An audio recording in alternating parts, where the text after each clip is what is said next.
Simple भाषा में matter वो है जिसका मास हो और जो स्पेस यानी वॉल्यूम ऑक्यूपाई करता हो। पार्टिकल्स हमेशा मूव करते रहते हैं यानी उनमें काइनेटिक एनर्जी होती है।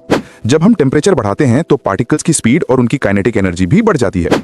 लेटेंट हीट ऑफ फ्यूजन वो हीट एनर्जी है जो 1 kg सॉलिड को लिक्विड में बदलने के लिए लगती है बिना टेम्परेचर इंक्रीज किए। नमस्ते स्टूडेंट्स, आज हम स्टार्ट करेंगे साइंस का first chapter, matter in our surroundings. देखो, हमारे आसपास जो भी चीजें हैं, हवा जिसमें हम सांस लेते हैं, खाना जो हम खाते हैं, स्टोन्स, क्लाउड्स, यहां तक कि पानी की एक छोटी सी बूंद भी, ये सब क्या है? ये सब मैटर है। सिंपल भाषा में मैटर वो है जिसका मास हो और जो स्पेस यानी वॉल्यूम ऑक्यूपाई करता हो। अर्ली इंडियन फिलोसोफर्स ने इसे पंच तत्व कहा था: एयर, अर्थ, फायर, स्काई और वाटर। तो आज हम पढ़ेंगे physical nature of matter, particles की प्रॉपर्टीज। मैटर की सबसे बेसिक बात यह है कि यह पार्टिकल्स से बना होता है। Number 1, particles have space between them. जब हम पानी में सॉल्ट या शुगर घोलते हैं, अकॉर्डिंग टू एक्टिविटी 1.1, तो वो पार्टिकल्स वाटर के पार्टिकल्स के बीच की खाली स्पेसेस में फिट हो जाते हैं।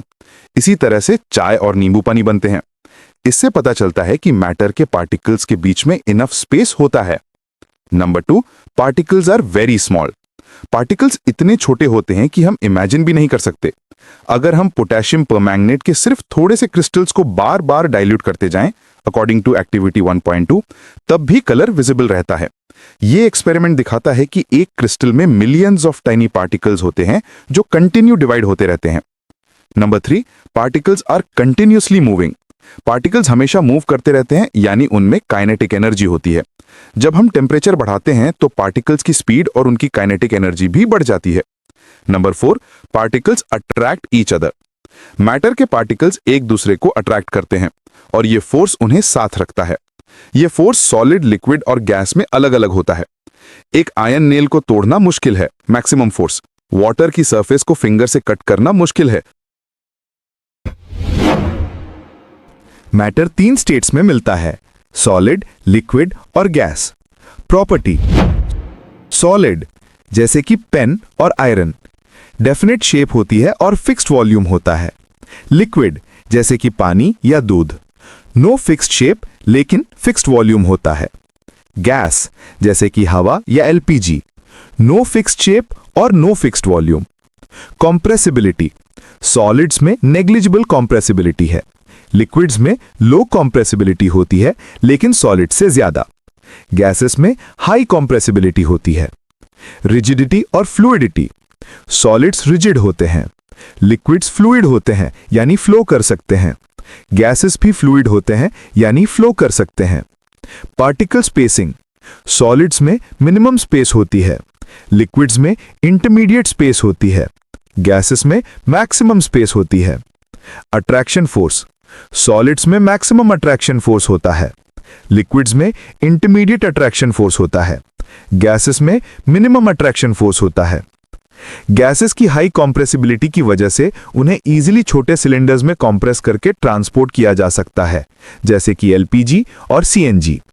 गैस पार्टिकल्स हाई स्पीड पर रैंडमली मूव करते हैं और कंटेनर की वॉल्स पर प्रेशर एक्सर्ट समझते हैं। How state changes: state of matter temperature या प्रेशर चेंज करके बदली जा सकती है।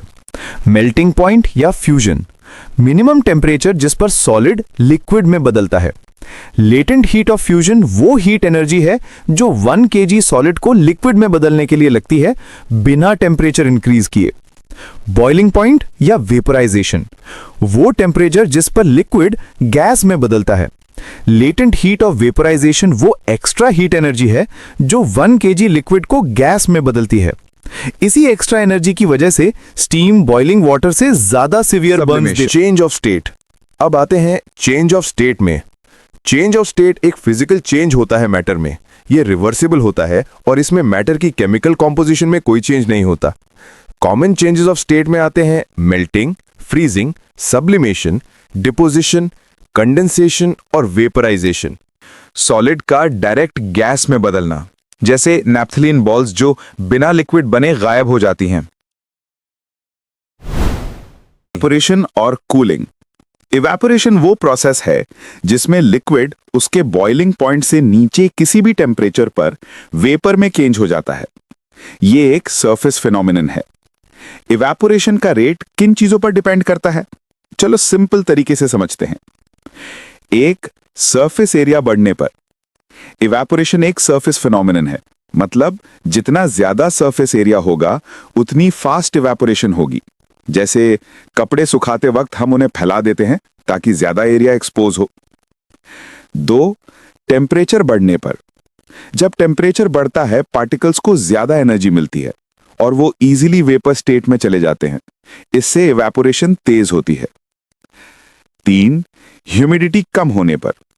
अगर हवा में ऑलरेडी ज्यादा पानी के वेपर हैं तो और ज्यादा वेपर हवा में नहीं जा सकते।